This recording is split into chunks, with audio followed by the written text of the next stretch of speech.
இன்றைக்கி நம்ம சூப்பரான நெக் மாடல் தைக்க போகிறோம். கண்டிப்பாக உங்களுக்கு பிடிக்கும். இந்த பார்டரை வச்சு தான் நெக் டிசைன் கொடுக்க போகிறோம்.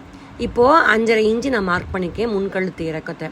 இப்போது அந்த கழுத்துலேருந்து சென்டராக நான் வீடியோவில் காட்டுற மாதிரி நீங்கள் இதை அழகாக இப்படி வளைஞ்சிக்கோங்க.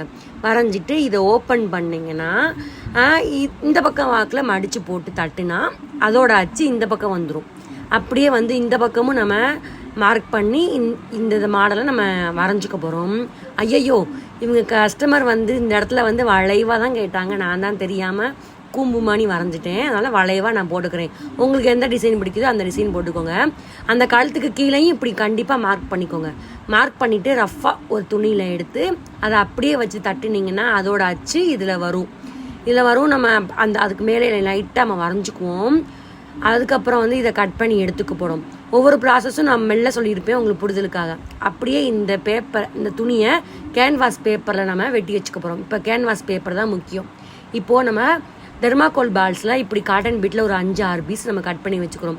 இப்போது இந்த கேன்வாஸ்க்கு ஏற்ற மாதிரி இந்த பார்டர் நம்ம இப்படி 2 எடுத்துக்கிட்டு கட் பண்ணி வச்சுக்க போகிறோம். இந்த பார்டரில் ஒரு பக்கத்தை நம்ம 5-6 பாம்பாம நெட்டுக்காக நீங்கள் அடுக்கி தச்சுக்கோங்க. தச்சுட்டு இன்னொரு பார்டர் இருக்குல்ல, அதையும் மேலே தையல் போட்டுட்டு இப்படி திருப்பி விட்டிங்கன்னா அழகாக சென்டரில் வந்துருமா. இப்போ நம்ம கட் பண்ணோம்ல ஒரு கேன்வாஸு, அதை அப்படி திருப்பி போட்டுக்கோங்க. அதை இப்படி மேலே வச்சுட்டு பின் குத்திட்டு சுற்றி நம்ம தையல் போட்டுக்கோங்க. அயன் பண்ணால் இந்த பார்டரில் ஒட்டாது. அதனால தான் சுற்றி தையல் போட்டு 1/4 இன்ச்சுக்கு வெட் பண்ணிட்டேன். கழுத்து பகுதி மட்டும் நம்ம சுத்தமாக கட் பண்ணிக்கோங்க. இப்போ சுற்றி நம்ம 1/2 இன்ச்சுக்கு வெட்டினோம்ல, அதை மடித்து தச்சுட்டு இந்த மாதிரி ரெடி பண்ணிக்கோங்க. லைனிங் கிளாத்தில் நம்ம ரெடி பண்ண அந்த கேன்வாஸை மேலே வச்சுட்டு அதுக்கப்புறம் அப்படியே கவுத்தி போட்டுருங்க. இந்த ரொம்ப முக்கியம்.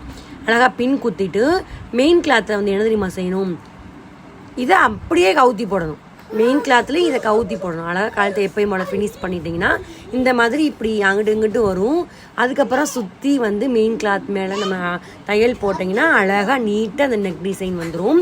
நீங்களும் தச்சு பாருங்கள்.